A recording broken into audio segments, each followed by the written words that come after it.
Now, this one, it's called White Diamond. Ooh. That's another one of Kirsty Allsop's bridesmaids. Did you have a drink before you came on?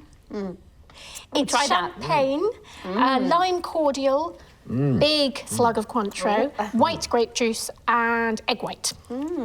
Like poached egg? Oh, no, it's raw. For God's sake, Rosie. What? You can't eat raw egg. It's a raw egg, No, Rosie. it's a common ingredient. Sorry, just a disclaimer, please don't try this at home. Rosie's attempted it here, but in controlled conditions with first aiders on hand. Please cook your eggs. Be safe. Be egg safe. Rosie, let me pick your brain. Because me and my mum, we always go to Queen's for the tennis. Like this one. The first cocktail afternoon of the summer. What would you make for that? It'd have to be a rosemary champagne fizz. So gin, grapefruit and champagne. It's English, it's fun, it's summer. Those are the new cocktails, but what about the classics? Rosie, what do you think is the most popular cocktail in Britain? Espresso martini. Alan, what do you think? Mine's gone blank. Shandy. Well, we hit the streets of Nottingham to find out which came out on top. And we're off. That was great. Oh, really, it's okay. Smells of stuffing. Oh, it's you. Just to say, I've looked into the annual reports. And it turns out Jenny earns slightly more than you. OK. It's to do with the way the deal is structured. It's an accounting quirk. OK. It's only about £200, but it just means she's higher than you in the list of the BBC's best paid presenters. OK. You okay? OK, I'm OK.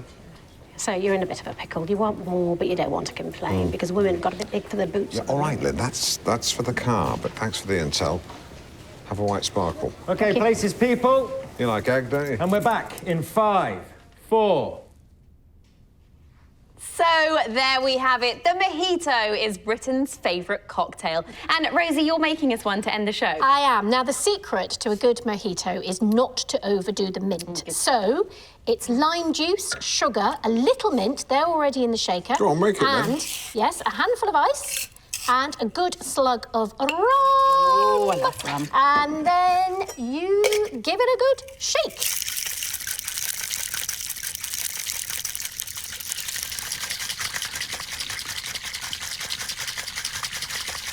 Stop looking at me.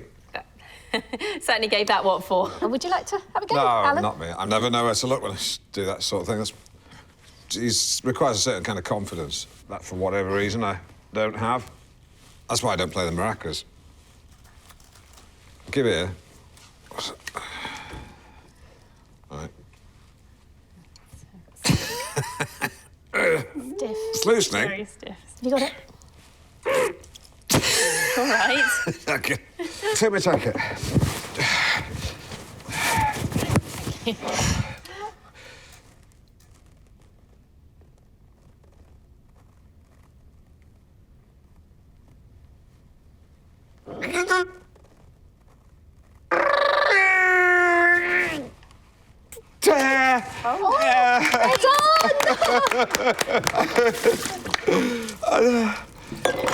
I don't know why I did that. Rosie, thank you very much for joining us. That was great. It was great. It was really great. What are you doing with my jacket?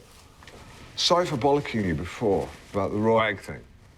But don't do that again. Oh, and I believe Simon has an email. Simon.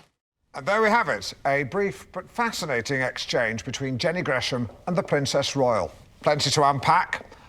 We learned Her Royal Highness is, in her words, very well and pleased that she could be here. She went on to describe her duties as varied and talked about her affection for her family. Good, solid stuff. Now, though, it's time to hear from you at home as we ask for your thoughts on what the future holds for Britain's favourite family. Of course, we've also been asking for your encounters with royalty, and don't forget to share your tips on modern-day etiquette. Keep those coming in. And tomorrow, should we scrap HS2? Jesus Christ.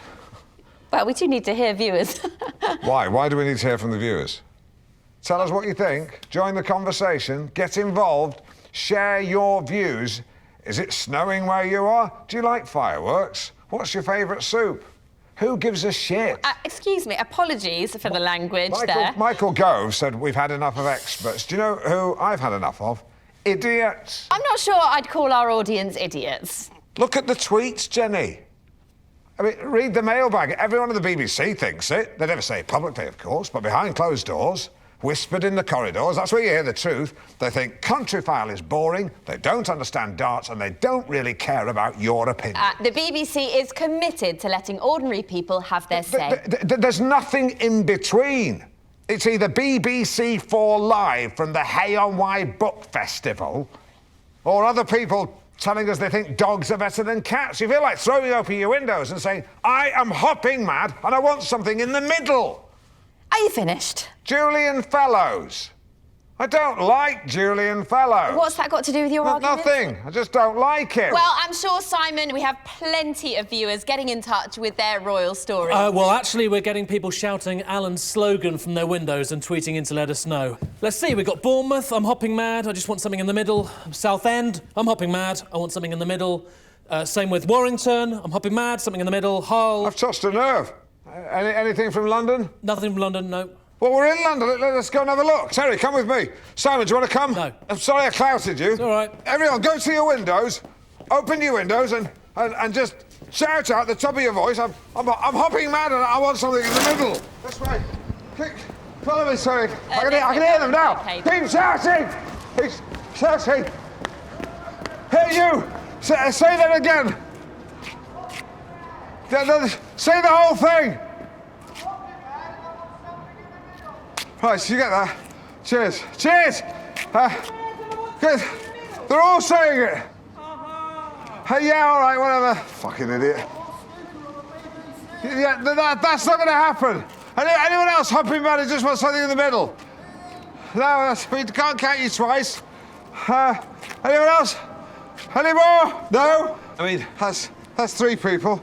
They say for every person who complains, there's another 20 who silently agree, so that's 60 people in this area at least. Minimum. You roll that out across the country, it's got to be 1 million. And here is the woman herself to tell us more about her new series that shines a light on women in science. It's writer and broadcaster Dee Gilhooly. Just to clarify, by the way, some viewers may mistakenly think that your second name is Hooley and your first name is Deagle. In actual fact, your second name is Gilhooly, your first name is Dee. That's a full name, not an initial. Yeah. Welcome.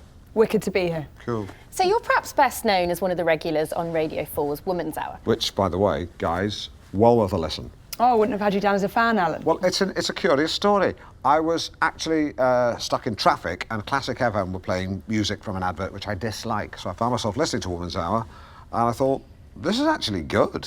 Tell your friends. I did. I told 10 men and they will tell 10 men and they will tell 10 men to tell 10 men to tell 10 men. It sounds like the kind of song you'd sing on a coach trip, but it's actually true. Now, your radio series focuses on trailblazers and groundbreakers in the field of science. Bang on, yeah. It's a chance for some brilliant, lesser-known women to have their stories told, you know what I mean? So, with all due respect to your Ada Lovelaces or Rosalind Franklins, we're going to be looking at women under the bonnet, as it were, the fuel in the turbocharger. Because there's some fascinating women here. We're talking Vera Rubin, Nettie Stevens, Cecilia Payne. I mean, brilliant women. Oh, kick-ass women. Yeah, Cecilia Payne's actually is an amazing story. A British astronomer, got her doctorate at 25, boom. And she wrote a paper on the composition of the stars, but was persuaded not to publish it by her colleague Henry Norris Russell. Years later, her findings were published and credited to, you've guessed it, Henry Norris Russell? Bingo. You still with us, Alan? Yeah. So I'm sorry to... Actually, it makes me physically sick to say this, but I was miles away. Which shows this is a real problem within men, isn't it? What I will say, the purposes of clarification, is you don't put fuel in a turbocharger. It's a small turbine housed within the exhaust that utilises excess gases, loops them back round, increases power output. So small capacity engine, big hike in power, very efficient. That was told to me by an engineer in oily overalls called Karen. Woman. Fair play. Yeah. Well, because women in jobs like that have to put up with their fair share of jeering, you know, even now in 2018, and they just have to accept it. If I can just speak as a male, I'm sorry, I have sinned. I've stood on the pavement with other men and slow hand clapped as I watched a woman try to parallel park. And that's wrong. And I think if I saw the same thing happen today, I would just, shout out instructions. Or just leave her alone. Yeah, I'd shout out instructions or just leave her alone. I'd ask her which she prefers. Or just leave her alone. Or just leave her alone. Yeah. These issues need to be aired by women. We're still seeing powerful men harassing women when all they want to do is do their jobs and be left alone. Amen. Hey, women. I mean, I feel you. I feel you. I feel you. I wouldn't do that unless I was your doctor or your boyfriend. But I totally identify with what you're saying. Well, I think the Me Too's a woman thing, really, exactly. isn't it? I mean, I'm not sure it's that helpful for a man to presume to know what that's like, to be honest, but anyway. Of course it is. Yes. If men actually listened to what women were saying on harassment, then they'd shut up and listen, but they don't. So we're still seeing the same things time... I've been sexually harassed. I'm sorry, I wasn't aware. It's not quite the same thing that women have been through, but it is a bit. Ruth, sorry again for the misunderstanding with your father. Water under the bridge. Yeah, it's just that I had not seen him in the studio before, and the reason I said I thought I told you to wait in the car was because I mistook him for my Uber driver. I don't know if you know, but the picture they show on the app, it's quite small. To be honest, I quite enjoyed watching you squirm. Hi, Ruth. She never gives me a bloody inch, this one. Going live in 5, 4. Welcome back. Now, as part of our crackdown on crime season, today we're looking at punishment. Yesterday, we heard your views on the return of flogging. But today, is mass imprisonment still good policy? Ruth Duggan joins us to tell us about a very different approach. That's right, Jenny, because for the last 24 hours, Alan has been wearing an electronic tag. Voluntarily, I should add. Yes, you should, if you don't mind. Sorry, wouldn't want to cast you in a bad light. Yeah, don't do that, we'll get letters. Yeah, seriously, some people just don't like it. So, Ruth, tell us about the tag. How does it work? So tags allow probation services to monitor compliance with home detention curfews. Essentially, if you aren't home when you're meant to be, it raises the alarm. Not quite right. OK. The latest tags, like the one you wore, monitor all of an offender's movements 24/7 using GPS. Right, I see. I thought you told me... Allowing us to track all their movements in real time or call up anywhere they've been over the last 24 hours. Wow. Right. Something civil liberties groups might well take issue with. Yes. So this is your movement map for the 24 hours that you wore it. OK. And we can see that you made a few excursions during the day, starting with a trip to a swimming pool between 10 and 11 a.m. Mm-hmm. Put in a few lengths. Well, we know from the pool's website that it was water aerobics from 10 till 11. Yes, this week I did do that. Then there was a visit to Svensson Cosmetic Solutions. Is that a clinic? You were there for an hour just after 2 p.m. No idea. Well, we know you were. No idea. But it was you who went there. You don't remember? Nothing. It was yesterday, Alan. That's something a probation officer might flag. Hair clinic? Likewise, your next stop, a visit to a clothes shop. Ah, yes. McGovern's of Norwich, gentlemen's outfitters. They made me a pair of twill pleated notchback trousers for the Goodwood Revival Festival, which I needed to get fitted with an elastic waist. I'm afraid when it comes to my battle with my waistline, I'm waving the white flag. Not too self-conscious to admit that, which proves I wasn't trying to conceal anything earlier. You went back and forth to the gents' outfitters 16 times. That's correct. Which, again, a probation officer would query as it might imply illicit activity. Or even indicate mental health issues. Could do. I mean, I do 10 Sudokus a week, but yeah, could do. Well, you can see how it looks odd. Not really. I went to town to drop my trousers off, then it started raining, so I ran home, and then I remembered I'd driven into town, so I ran back to the car park for my car, but realised I'd left my parking ticket at home. So I went back home to get my parking ticket, but couldn't get in because I left my house keys in the car. So I walked back to the car, got the house keys, walked back home, went in, got the parking ticket, walked back into town for the car and drove it back home. Then McGovern's called to say my trousers were ready. So drove back into town, got the trousers, but I realised I'd left my wallet at home, so I couldn't leave the car park again. Walked home, got my wallet, then walked back to get my car, but I left my car keys at home. So then I walked back to the car and drove home. Then I realised McGovern's had given me the wrong trousers, so I drove back to town, swapped them for the right ones before walking home. That means you left your car. Forget the car. I'm not bothered about the car. I was in pain. My scalp was bleeding. Ruth Duggan, thank you very much. You're welcome. Father Paul, just in case anyone thinks I'm trying to lure you into breaking some sort of vow of silence by asking you a question, you can speak, can't you, Father? Well, I wouldn't be much of a spokesman if I never spoke. Catty! I like that. I like that. Why is it that monks love silence so much? We all need silence, and it's harder to find in the modern world. Yes, what one thinks is silence is often not, because you listen a little harder, you can hear the beep of a truck reversing, or in the still of the night, what one thinks is a neighbour's baby crying, but in actual fact it's two foxes making love with one another. I suppose the only place one can find true silence would be outer space. Hence the phrase, in space no one can hear you scream. From Alien. Yes, I remember when I first saw that, I thought, finally, a movie that acknowledges the fact that sound cannot travel through a vacuum. I bet you guys would love a vacuum. It'd save the brothers having to sweep the floor. There's that cattiness again. I mean, you're clearly a character. You definitely are. From a Christian perspective, silence is a way of forming a deeper bond with God. Although some young Christians use noise in much the same way that sirens of Greek mythology would lure unsuspecting sailors onto the rocks, the young Christians will sing hymns whilst banging a tambourine, and in the confusion, you end up believing in God. Well, every individual has their own way of communing with God, but that's not to say that silence is purely religious. I mean, it can work wonders for your mental well-being. Why don't we try it right now? 1 minute. Okay. The footage you're watching has been sped up. Current BBC programming guidelines prohibit on-air silences over 30 seconds in duration, except for state funerals like Diana's or Springwatch. While greater flexibility is permitted for BBC's 2 and 4, BBC One viewers are thought to benefit from content with frequent noises. There's your minute. Life as a monk begins at sunrise. As we quietly dwelt on our relationship with the Lord, it occurred to me that God, all-knowing, invisible, and all around us, is identical to high-speed Wi-Fi, which I know for a fact that they have at the monastery. I wondered what these men might have been before they found God. Could you read a man's story in his face? I believe you can.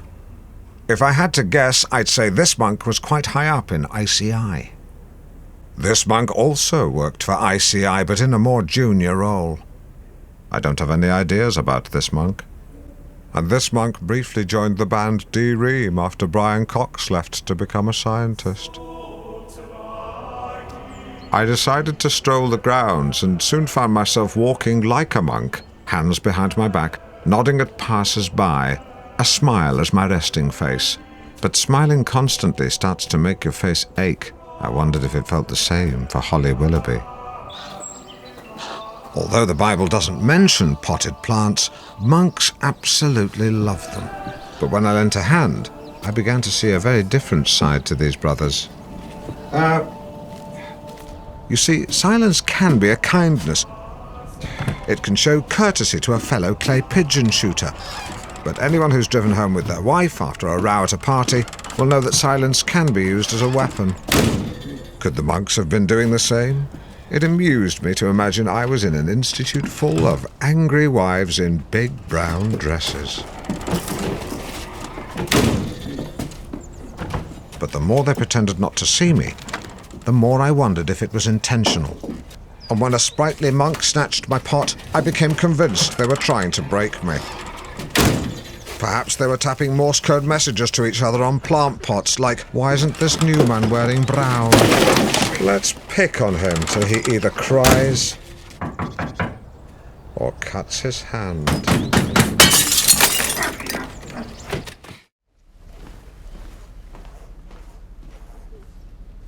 Hilary Couchman, Dr. Hilary Couchman. How long have humans been swearing? Well, curse words or vulgarities go back really as far as language itself. But when it comes to written English, we find profanities cropping up from the 13th century. So, something like this. Should I wear gloves to handle this? The protocol is that the curator handles the material. Oh, okay, right. I'm pretty sure I've seen Dr. David Starkey handling stuff like this on TV. And I've even seen them let Tony Robinson have a fiddle. The protocol is the curator handles the material. You said that. Do they ever let you guys go to an area just to relax? Because they should do. Maybe that should be part of the protocol. Swearing, swear words. One of the more prominent words is the word fuck, but cunt too is also common across the Germanic and Scandinavian languages. We also find uses of piss, Well, shit, What areas would these profanities emanate from? I'm thinking Manchester, Liverpool. no, from across the whole country. Okay. Now what we have here are parish records from Drayton in Shropshire, when would that be? 1295. That's what these trousers cost. So what these documents show is how the earliest instances of swear words were typically found in the names of places or people. So surnames often describe what someone was or did. Right. Here we have a listing for Henry F***a-beggar. Goodness me. Now back then, the word f*** didn't have its current meaning. Okay. It actually referred to hitting or striking. Right, good. Well, hence the phrase, let's hire some Albanians to f*** him up. So there are terms that have fallen out of use. So here in 1740, we have the term Rantalian, which means one whose scrotum is so relaxed as to be longer than his penis. One wonders whether that's due to a truncated member or distended testes. Well, I guess it's just chicken and egg. We also find some fairly vulgar slang words for penis, such as beard splitter and arse opener, whilst fellatio was known as bagpiping. Oh, makes sense. In the 1785 book, the Classical Dictionary of the Vulgar Tongue, we find the term to huffle. Would you like to have a guess at what that means? Oh, gosh, I'll have a bash. To huffle, the act of putting my head between a lady's breasts and huffling. You get the picture? No, it's another word to fellate. Right, okay. I always find it amusing when I ask people that question, what answer I'll get. Right, well, that's an interesting part of the protocol. Thank you very much, Dr. Hilary Mantell. Couchman. One who likes to squat over another... It's my surname. Right, yes, of course.